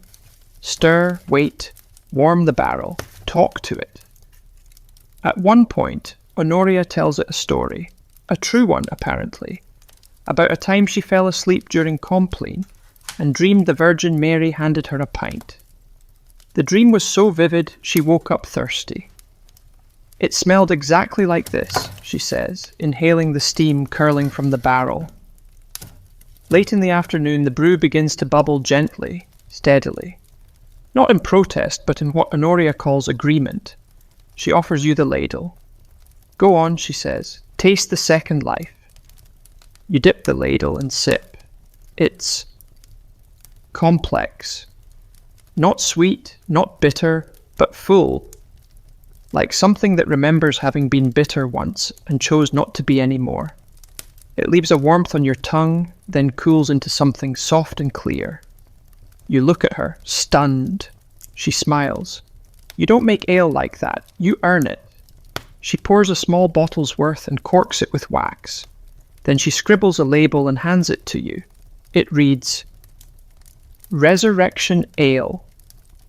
Only open when nothing else works. You stare at it. What am I supposed to do with this? Put it somewhere safe, she says, and forget about it until the right moment. You'll know. That evening back in your cell, you place the bottle under your bed. It's still warm. As you lie in the dark, the abbey quiet around you, you wonder how many other bottles are hidden in dusty corners, waiting for their moment to be remembered. And just before sleep takes you, you swear you hear a faint bubble rise and settle. The abbey awakens under a blanket of fog thick enough to muffle even the bells. The stone corridors feel softer, quieter, like the entire place is wrapped in wool. Breakfast is served later than usual. Conversations, if they happen at all, are murmured. Even the cloister cat walks more gently, as if not to disturb whatever mood has settled over the abbey. You don't mind. It's the kind of morning made for warm hands and quiet thoughts. You're met in the hallway by Sister Odelia, a small woman with an unsettling ability to appear without footsteps. She gestures silently for you to follow. You do, of course. You've learned not to question these things, at least not out loud. She leads you through a side door and down a narrow staircase carved directly into the rock. The air grows cooler. The walls dampen. Eventually the corridor opens into a small chamber lit only by oil lamps, a room you've never seen before. It's a tasting room, but unlike the ones used for official inspections or ceremonial batches, this one is personal, intimate. There are no benches, no labels, no polished tools, just a central table, worn smooth by time, and a circle of mismatched stools. On the far wall, shelves are stacked with small clay jugs, each marked not with words, but symbols. A leaf, a wave, a broken ring, a rising sun. Sister Odelia explains in her whispery voice, these are the memory brews. You wait for clarification. She doesn't give one. Instead, she hands you a jug marked with a single horizontal line. We drink, we listen. You pour a modest amount into a wooden cup and sip. The ale is quiet. That's the only word for it. It's not dull or flavourless. Quite the opposite. It tastes like softened bread, like warmed honey. But there's something beneath it, something harder to name. Something that makes your shoulders ease without your permission. Odelia sips as well. She closes her eyes. Then she begins to speak, slowly, carefully, as though the words are being poured from somewhere behind her eyes. It's a story. From years ago, before she took vows. She tells you about her father, a miller with hands too big for gentleness, who once taught her to whistle using a blade of grass. About her sister, who danced in the fields and once fell asleep beneath a cart, causing an entire shipment of barley to be rerouted for a day. About a storm that came too early and a prayer that came too late. And when she's finished, she nods toward the jug. You try. You're not sure what you're expected to say. But the ale is warm in your chest, and your mind is suddenly very full, not with words exactly, but with images. You remember a stream from your childhood, a lantern flickering on a winter night, the sound of your mother's voice as she folded laundry. You speak without planning to. And somehow the story finds its shape. This, it turns out, is the true purpose of the memory brews. They're not about flavour or function. They're about unlocking. Each ale is crafted from recipes intended to stir, not sedate. a blend of herbs, grain, water, and something far more elusive, memory, or maybe longing. Some say the original recipe came from a wandering mystic who traded barley for confessions. Others claim a nun once cried into a batch and gave it the power to bring forgotten things back into the light. The stories vary, the result does not. You try a second brew, this one marked with a small bird. It tastes of wildflowers and sharp air. You remember a morning you'd forgotten, sitting by a river, watching frost melt from a blade of grass. You hadn't thought of that day in years, maybe decades. Odelia smiles gently. Some people come here once, others return every year. You ask if there's a limit. She shakes her head. Only to what you're ready to remember. Later that afternoon, back in the cloister, you find yourself walking more slowly. Your mind feels stretched, not in a painful way, but in that strange ache that comes after laughter or tears. You pass by the main brew hall, hear the familiar sounds of stirring and bubbling, and for a moment you wonder how many of those barrels hold stories instead of ale. Sister Marin passes by with a wink. "Don't look so dazed," she says. "You've just been memory punched. Happens to the best of us." That night, unable to sleep, you return to the memory tasting room. Alone this time, you choose a jug at random. Its mark is a cracked moon. The ale is bitter at first, sharper than the others. But then it rounds out, softens, leaves something behind. A warmth, a quiet acceptance. Not everything has to be remembered fondly. You write a small note on a slip of paper. "I remembered something I didn't know I had forgotten." You place it gently on the table, beside the jug. As you leave, you hear a drop fall in the stillness behind you. Just a single one, landing like a punctuation mark. And then the quiet resumes. The wind shifts sometime before dawn. You can hear it whistling softly through the arrow-slit windows, nudging at shutters and stirring dried herbs hung in the passageways. It smells like wood smoke, like the first frost coming early, though the leaves haven't yet begun to turn. You wrap your robe tighter as you make your way to the west wing, where the wild things are kept. Today's task, tending the yeast garden. Yes, that's a real thing. Sister Apollonia, the Abbey's most enigmatic fermentation specialist, meets you in the herbarium. She's tall, pale, and speaks in half-completed thoughts that somehow still make sense. She once claimed to have brewed an ale using air that smelled like thunder. No one has challenged her since. She hands you a lidded basket and a narrow wooden spatula. "We harvest the scumble first," she says. You try not to look confused. It doesn't work. She leads you past rows of sage, mint, angelica, and more varieties of thyme than you ever thought could exist. Beyond the walled garden lies a low cellar-like space built into the hill. The yeast chamber, a half-natural, half-engineered cave where the Abbey's airborne yeast strains are gathered, cultivated, and, in some strange sense, trained. Inside, the walls are covered in polished wood and clay tiles, and the air is thick with a smell you can't place. Not unpleasant, just alive. There are dozens of shallow bowls, each covered with mesh or linen, catching whatever floats in from the open vents above. "This is where the wild yeast comes," Apollonia says softly, as if speaking too loud might scare it off. You ask how she knows if it's any good. She gives you a long look. "It dances." "Right."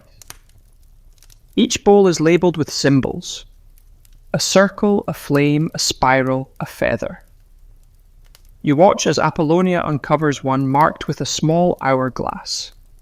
Inside, a delicate foam has risen, trembling at the edges, giving off the faint scent of overripe apples and dry grass.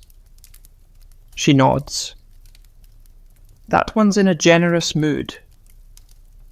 She scoops a sample with the spatula and adds it to a jar half filled with a thin mixture of flour and water.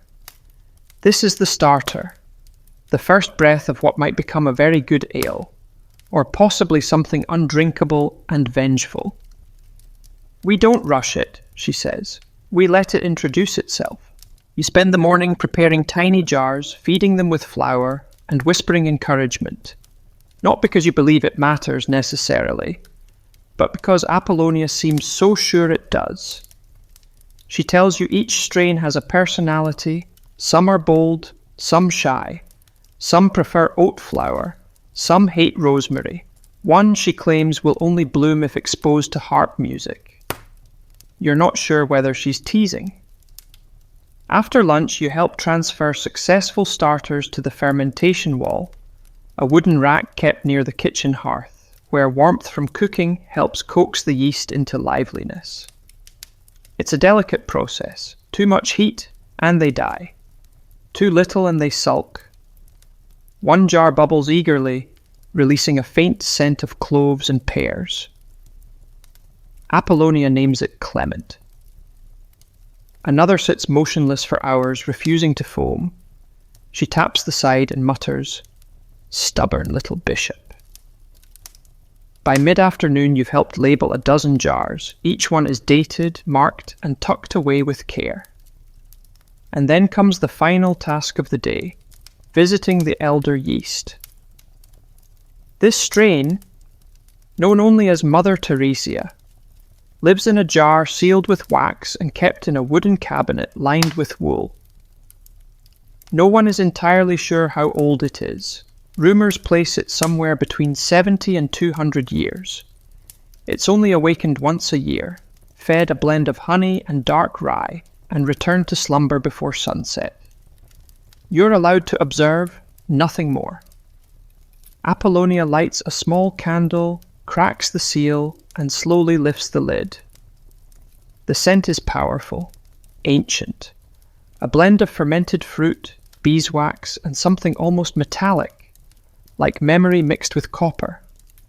The yeast stirs faintly, as if acknowledging the light. "Still with us," she murmurs. She stirs the surface with a special silver spoon, then whispers a brief prayer you don't recognize. Something about continuation, preservation, the joy of small bubbles. Then, gently, reverently, she feeds it with a spoonful of sweetened flour and reseals the jar. You ask what happens if Mother Teresia ever dies. Apollonia stares at the jar for a long time. She won't. She just waits. You're quiet for a while. That evening back in the refectory, the bread tastes slightly tangier than usual. A faint, almost floral sourness lingers on the crust. You ask who baked it. "No one knows," someone says. "Might have been an apprentice, might have been Clement." The yeast, it seems, has a hand in more things than you thought. As you finish your meal, you catch Sister Apollonia watching from the far end of the hall. She raises her cup slightly, just enough for you to see, and mouths the words, "Still with us." You nod. And the next time you walk past the fermentation wall, you whisper a soft greeting, just in case they're listening. The Abbey is unusually quiet today, and not in the peaceful, contemplative sense you've grown used to. It's the kind of quiet that suggests something is missing, like a page torn from a book, or a melody that skips a note. You don't notice it at first. But then you realize, the brew hall isn't humming. No footsteps, no steam, no stirring. You find Sister Benedicta in the cloister, looking toward the western archway with a frown that could etch stone. "We're out of wood," she says simply. "Out of wood?" "Storm took out the bridge last night. Deliveries are delayed. The forest path is too muddy to reach the stacks. We're down to kindling and a few sticks someone was saving for craft hour." You offer to help. She nods once. That's how you end up walking with a group of sisters, baskets in hand, out beyond the abbey walls for the first time since your arrival. You cross the fog-draped meadow, past the ruined chapel where moss grows thick on the altar, and follow a path that winds into the woods. This is not the sacred cultivated garden of the herbarium. This is a true forest. Wet leaves underfoot, branches hung with lichen, the smell of earth so rich it borders on intoxicating. You expected quiet, but it's alive with bird song, insect buzz, and the distant rustle of animals you hope are polite. Sister Edwine leads the way, stepping lightly despite her age. We're not just gathering firewood, she says. We're looking for fuel that listens.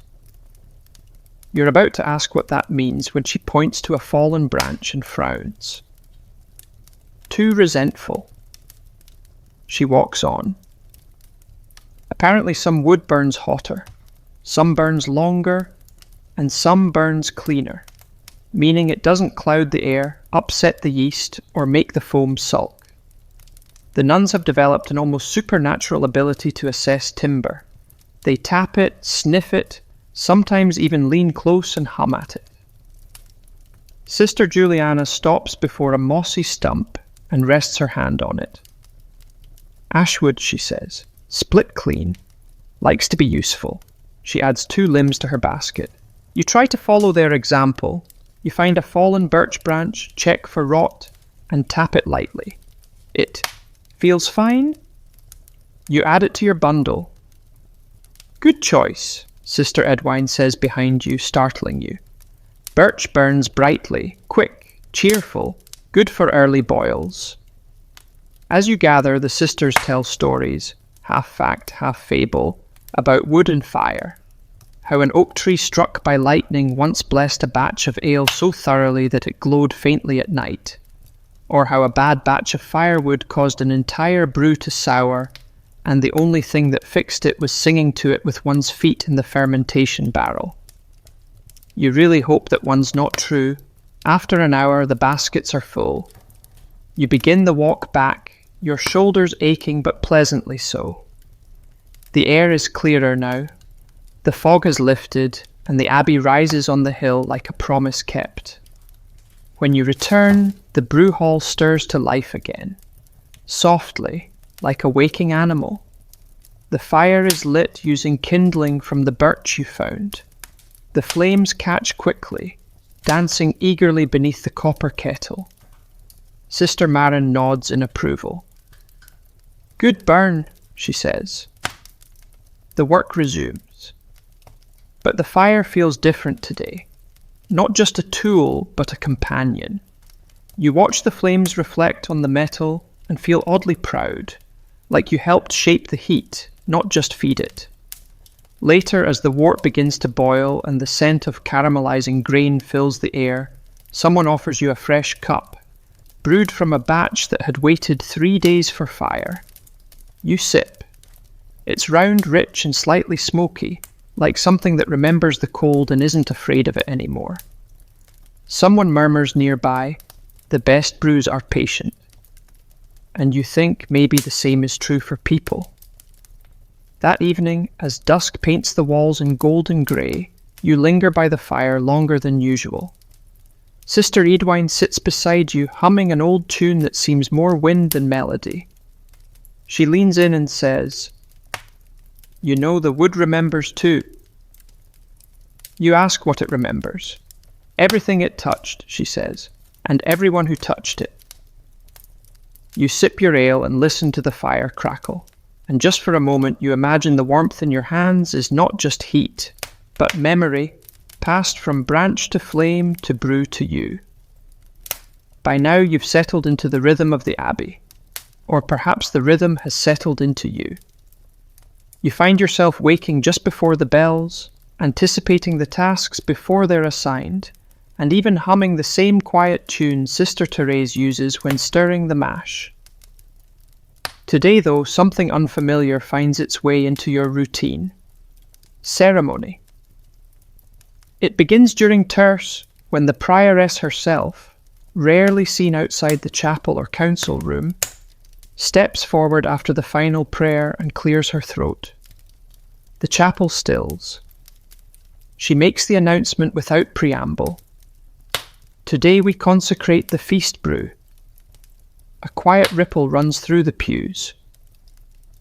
You feel it before you understand it. The sisters stand taller. There's a murmur of excitement. One or two novices smile so wide they have to quickly pretend they're coughing. Sister Benedicta finds you after the service, her expression unreadable. You've helped with barrels, with yeast, with memory. It's time you learned what we keep for the saints. You follow her to the inner brew vault, a heavy door set into the side of the eastern wall, usually locked, usually ignored. Today it's open. Inside the air is cooler but not cold, reverent. The stone glows faintly with candlelight, flickering off shelves lined with vessels unlike any others you've seen. These aren't the practical labelled casks of the main hall. These are carved, painted. Some are sealed with gold wax. One is bound with a ribbon of blue silk so old it looks like mist. These, Sister Benedicta says, are the feast brews, made once a year, sometimes less, only opened when the calendar tells us to. She guides you to a barrel with 7 carved notches in its rim. This one's for today. You help her lift it carefully onto a low cart, wheeling it slowly through the cloisters. Along the way, others join. Sister Maren with her ladle and ceremonial robe. Sister Hildegard with a tray of herbs. Sister Odelia carrying a book so old the pages breathe when opened. You end up in the great kitchen, now cleared of its usual chaos, tables pushed back, hearth swept, a ring of small lanterns lit. At the centre stands an iron kettle polished to a mirror finish, cold and waiting. The prioress arrives last. She raises a hand, and the brew blessing begins. No one speaks at first. The ceremony is quiet, slow, deliberate. Sister Hildegard reads from the brewing psalms, a mixture of scripture and something else, something older. Phrases like, "Let the grain remember the sun," and "Steep the bitterness that it may become sweetness." Then Sister Maren pours a measure of honey into the kettle, its golden thread catching every flicker of light. "The sweetness of labour," she intones. Next comes a handful of dried berries, the fruit of patience. Then a splash of bitter herbs. The shadow in the joy. Each ingredient has its meaning, each one offered with a phrase, a prayer, a pause. Finally, the brew itself, the aged ale from the barrel, is poured into the kettle. The scent fills the room immediately, deep, spiced, and faintly herbal, like the inside of a memory. You're handed a long-handled spoon. You hesitate. Sister Benedicta gives you the gentlest nudge. You're part of this now. You stir. The surface ripples slowly, reflecting the candlelight like a pool of amber glass. You don't speak. You don't need to. The silence is thick, warm, and alive. After 3 slow turns of the spoon, you step back. The prioress approaches and dips a small cup. She lifts it high. "To the saints," she says, "who laboured, who laughed, who brewed." And then softly, "To those who remember." She drinks. One by one, the others do the same. You're the last. The cup is warm in your hands. The brew is darker than anything you've tasted before. Rich, dense, layered. It tastes of spice and smoke, of dried fruit and long-forgotten stories. But most of all, it tastes like a place that has never rushed anything. Afterward, the remaining brew is poured carefully into smaller bottles, corked, sealed, and wrapped in cloth. Each bottle bears the mark of the season. A sheaf of barley crossed with a crescent moon. Only a few will be shared. Most will be stored until next year. As the ceremony ends, no one claps, no one cheers. Instead, there's a kind of peace that settles, as if the air itself has exhaled. You help clean the room in near silence. The kettle is rinsed, the herbs gathered, the candles snuffed one by one. Before you leave, you glance at the barrel. It's empty now. But something about it still hums. That night, as you lie in bed, your thoughts drift back to the ceremony, the quiet, the taste, the warmth. And just before you fall asleep, you wonder, what would your brew taste like? If someone consecrated a memory of you, what notes would it hold? You awake to a strange stillness, not the sleepy hush of early morning, nor the disciplined quiet of prayer, but a silence with edges. Something has shifted. You dress quickly and follow the scent of smoke, not the usual comforting kind, but something sharper. As you reach the outer courtyard, you see a group of sisters huddled near the grain shed. A section of the wooden overhang is blackened, charred from what must have been a small fire during the night. No one speaks, but the message is clear. Something went wrong. Sister Agnes spots you and walks over, her face calm but tight at the corners. Lightning, she says, struck the barn roof. The grain stores are intact mostly, but one of the barrels. She trails off. You're led inside. The smell hits you first. Smoke, soaked timber, and the sour edge of scorched mash. One of the fermentation barrels has split, dark streaks oozing down its side like an old wound reopened. The ale inside had been part of a long-planned blend, a commemorative brew, meant for the 200th anniversary of the Abbey's founding. Gone. You hear murmurs of dismay, not panic. Nothing is ever panicked here, but a quiet mourning. Sister Benedicta kneels by the broken cask, her hand resting on its side as if offering comfort. Later that morning, an emergency meeting is called in the scriptorium. The prioress sits at the head of the long table, her hands folded. There is enough remaining grain to begin again, she says, but not enough time to age it properly. The anniversary is just over a week away. Most nod solemnly. Sister Marin offers a practical solution, a lighter brew, easier to prepare, simpler in flavour. Others suggest blending smaller saved portions from past batches. But then Sister Honoria clears her throat, that familiar glint in her eye. We could try the accelerated boil. A pause. Then several heads snap toward her. That's not reliable, Sister Odelia says cautiously. It's not unreliable, Honoria replies. Just spirited. You've heard about it. A brewing method used only once before in the Abbey's long history, meant to coax depth and complexity from a batch in a fraction of the time. Using extreme heat, rapid stirring, and a very precise sequence of additions. It also, according to legend, once caused a kettle to explode. I can do it, Honoria says simply. And somehow everyone believes her. You're chosen to assist. Not because you're the most skilled, you're not. But because Honoria claims you have steady elbows and a lucky aura.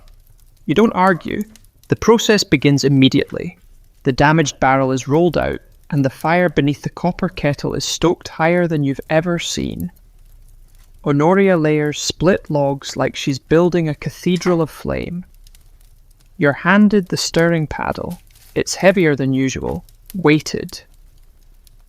Honoria explains, we need to stir constantly. No resting, not even to sneeze. You laugh. She doesn't. As the grain mash boils, the scent shifts rapidly, from bright and malty to rich and dark. Every few minutes, Honoria sprinkles in precise amounts of herbs and dried fruit, rosemary, crushed apple peel, a pinch of salt. You watch as she adds a sliver of dried fig with all the solemnity of a vow. "This is where most brewers go wrong," she says, tossing in a few dark seeds. "They think speed means chaos, but speed, like heat, needs guidance." You stir like your life depends on it. At one point the foam begins to rise, fast, unruly, threatening to breach the lip of the kettle. "Talk to it," Honoria barks. You freeze. "Now!" So you speak, the first thing that comes to mind. You murmur praise, encouragement. You tell the foam it's doing great, that it's the most majestic, controlled, not at all aggressive foam you've ever met. It settles. Honoria nods. You've got the voice for it.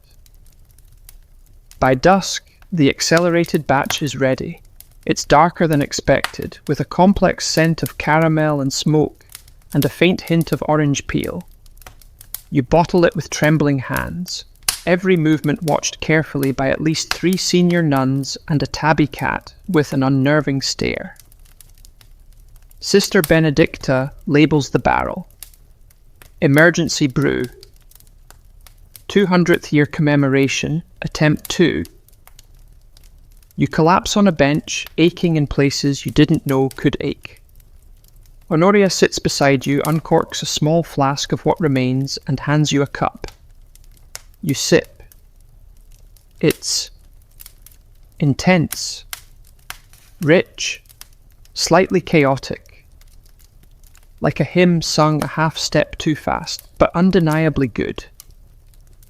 "You won't forget this one," she says. You nod.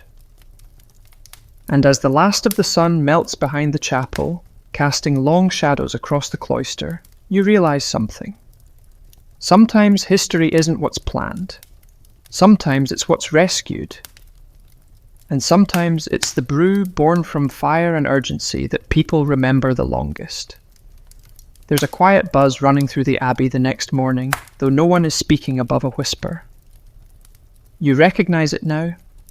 The atmosphere that builds before a holy day, a visit from the bishop, or a particularly ambitious baking schedule. But today's energy is stranger, tense, expectant, like something unresolved is walking the halls with you. You find Sister Juliana at the scriptorium steps, holding a tray of half-filled inkwells and a look that says, "Brace yourself." "They're letting her back in," she says, already turning away. "Who?" you ask, hurrying to catch up. She pauses at the doorway and smiles. "Sister Hopsy." The name hits the air like a cork popping in a too warm room. You've heard the stories. Everyone has. Sister Hopsy, the brewer who once added triple the usual amount of herbs for complexity, resulting in a batch so bitter it was described in one ledger as a drinkable warning. She was infamous for tasting mid-ferment, breaking no fewer than 6 ladles by stirring with intention, and once swapping out a key ingredient with something she felt emotionally drawn to. After her last offence, spiking the St. Bridget's feast, ale with dried orange peel without approval, she was reassigned indefinitely to candle making. That was 5 years ago. She returns just after Nun, walking through the abbey gate with the confidence of a nun who has served her penance and still believes she was right. Her wimple is crisp, her boots shine. She carries no bag, just a small wooden spoon tucked into her belt like a badge of honour. She nods politely to those who greet her and smiles at the others. The nuns who remember her mostly pretend to be very interested in dusting. You watch from a safe distance. It takes exactly 15 minutes for her to make her way to the brew hall. It takes exactly 2 minutes more for her to announce, "The ratios are all wrong." You expect a lecture, or at least a stern glance. But instead, Sister Benedicta just exhales through her nose and gestures to the back of the hall. If you touch the barrels, you inventory them. Hopsy shrugs, already rolling up her sleeves. Later that afternoon, you're assigned to assist her. For what purpose is unclear. Possibly as translator, possibly as buffer. She hands you a list of ingredients and says, "We're rebalancing batch 31. It's confused." You peer at the barrel. It looks calm. "Too smooth," she says. "No conviction." She uncorks a sample and tastes it, then tilts her head. "It's not bad, it's just polite." Her solution? Add a tincture of juniper and a whisper. Yes, a whisper. Of cardamom. She holds the bottle up to her lips, says something you can't quite hear, and lets a single drop fall in. You ask what she said. "A compliment," she replies. "Sometimes the brew just needs to be seen." You blink. She explains as if it's the most obvious thing in the world that each batch has a soul. Not metaphorically. She's convinced the yeast listens, the grain remembers, and the foam responds to tone. You remember Sister Apollonia saying something similar, and Honoria, and Marin. Suddenly Sister Hopsy doesn't seem quite so outlandish. The rest of the afternoon is filled with strange little tasks, gently fanning one vat while reciting the Beatitudes, tossing rosemary stems into the fire to keep the room emotionally grounded, and at one point writing a letter to a batch that refused to settle. You write, "Dear Batch 31, we appreciate your effort and believe in your potential." Sister Hopsy nods approvingly. "You're a natural," she says. "You're not sure how you feel about that." But as you help her strain the final mixture through a cloth scented with lemon balm and clove, you realize something. The air does feel better. The brew smells warmer, more confident, if that's possible, and even the foam looks less aggressive. That evening at supper, Sister Benedicta pours small cups for the council to sample the rebalanced ale. They drink, they pause, they nod. One of the senior nuns says, "It reminds me of the year we repaired the chapel roof, unexpectedly bold, but structurally sound." High praise, apparently. Afterward, as the lamps are extinguished and the abbey drifts towards sleep, you find yourself back in the brew hall, walking past the shelves, listening. You stop at batch 31. You place your hand gently on the barrel. "Good job," you whisper. Behind you, Sister Hopsy speaks quietly from the shadows. "See? It works." You turn. "Will they let you stay this time?" you ask. She shrugs.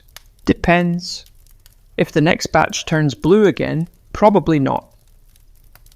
You don't ask what she means. You both stand in the stillness for a while, the soft scent of toasted grain and rosemary in the air. Then she adds, "You know, some of the best brewers are a little difficult." You smile. "I've noticed."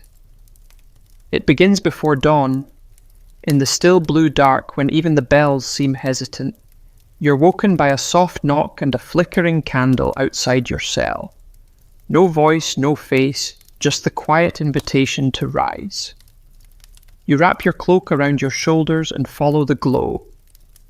Down the corridor, through the cloister, past the courtyard, where frost has begun to silver the edges of the stone. The stars are still out. The moon hangs low as if listening. You're not alone. A small procession is forming. 10, maybe 12 sisters, each with a candle, each silent. No greetings, no whispers. Just the sound of feet on flagstone and the soft hiss of wind slipping through the cloister arches. You're led to the lower chapel, a space rarely used, deep beneath the main sanctuary. It smells of cold marble, dried lavender, and old wood. There are no icons here, no gold, just a single table in the center, draped in linen and flanked by 2 unlit lamps. Sister Benedicta is already there, dressed in deep blue, a sprig of dried barley tucked into her sleeve. She speaks quietly. Tonight we welcome the first frost. It's not a feast day, not an official rite, but here in the Abbey it matters. The first frost is when the brewing season shifts, when the last of the warm weather ales are sealed and the stronger, heartier brews begin. It marks a time of preservation, of stillness, of making peace with what can't be hurried. Each sister carries a small vessel of ale, their offering. Some are bottled, some corked with wax. One is sealed with a scrap of handwritten verse tied around the neck. You hold your own flask close, uncertain. It's a portion of the emergency brew, the one saved after the lightning strike. It still smells like memory and determination. One by one, the sisters approach the table and pour a few drops into a shared bowl, a wide, shallow vessel carved from dark stone. The ale mixes together, bitter with sweet, light with strong. No one stirs. No one needs to. When it's your turn, your hands tremble slightly. You pour. The droplets join the others without sound. You step back. Then Sister Benedicta lights the 2 lamps on either side of the bowl. The flame catches instantly, low, golden, steady. She speaks. May this season be slow. May our hands remain steady. May the foam rise with peace and the grain release its story. A pause. Then, together, in the quietest unison you've ever heard, the sisters whisper, "And may we remember to wait." The ceremony ends with silence. No applause, no chimes. The bowl of blended ale is left on the altar to rest overnight. In the morning, it will be buried beneath the elder tree in the orchard, a gift to the soil, a returning. You walk back in silence, candle in hand, footsteps slow. Later that morning, as the sun finally rises, you join Sister Hildegard in the herb room. Your task is simple, preparing spices for the first winter batch: clove, cinnamon, dried citrus peel. She shows you how to grind them slowly, by hand, with a small mortar and a rhythm-like breath. No rushing, no shortcuts. This batch is for warmth, she explains. It should taste like a promise. You smile at that. As you mix the spices, you notice a small jar on the shelf labeled Frosted Kindness. The label is faint, but the handwriting is familiar. Sister Apollonia's. You ask if you can smell it. Hildegard nods. The scent is soft, complex, honey, hay, and something colder, like snow caught on linen. You ask when it was brewed. No one knows, she says. We just open it when needed. You grind the spices, slower. That afternoon, the first winter mash begins. The grain is darker, the boil longer, the foam thicker. The brew requires more heat, more patience, but it fills the brew hall with a scent that feels like a hearth in a blizzard. As you stir, Sister Hopsy passes by and mutters, "Now this is a batch with character." You laugh. By evening, the brew is sealed in its cask, labelled Solstice 1, and placed near the hearth to warm slowly through the night. You sit nearby for a while, watching the steam curl into the rafters. And for a moment, just a moment, you feel the ale watching back, not literally, but in the way that old things notice when something has been done with care. You whisper, "We're ready." And the warmth in the room seems to nod in reply. The final week of the season unfolds slowly, like parchment warming in the sun. Days grow shorter. The wind takes on that sharp, clean scent of turning leaves and distant chimney smoke.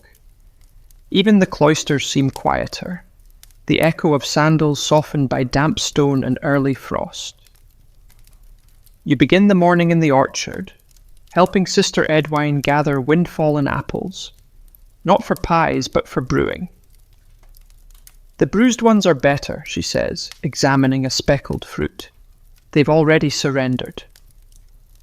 Back in the brew hall, the air is full of deep, round smells, roasted grain, aged herbs, and the thick sweetness of boiled-down fruit. This batch, the last of the year, is called Closing Cask. It's meant to age through winter, unopened until the thaw. A brew of endings and rest. You help stir it with slower hands than before, not from fatigue, but intention. The work no longer feels like something you do. It feels like something you join. The copper kettle breathes steam in steady sighs. The fire underneath doesn't snap or flare, it glows. By midday, the final bottles are filled. Sister Marin marks each with a piece of linen inked in quiet blue. No labels, just the date. A beginning wrapped in an end. Later, you carry one of the sealed bottles to the storage cellar, the cool stone vault where the year's work is tucked into shadow and time. The shelves are full now. Rows of bottles resting like thoughts that no longer need to be spoken. You place your bottle gently between two others and feel a strange, proud stillness settle in your chest. You linger. You think of every step, every whisper to the foam, every flicker of flame, every moment you tasted something and paused, realizing you'd stumbled upon a memory. And then you climb the stairs, slowly, without speaking. The abbey is quiet tonight. Not heavy, not empty, just still. Candles flicker in their sconces. Sisters walk the halls with soft steps and fuller breaths. Someone hums a lullaby. Just a line, then lets it trail into silence. You return to your cell. The stone feels warmer than usual. The cot creaks with familiar welcome. You lie back. And in the distance, faint, distant, patient, you think you hear the last cask sigh.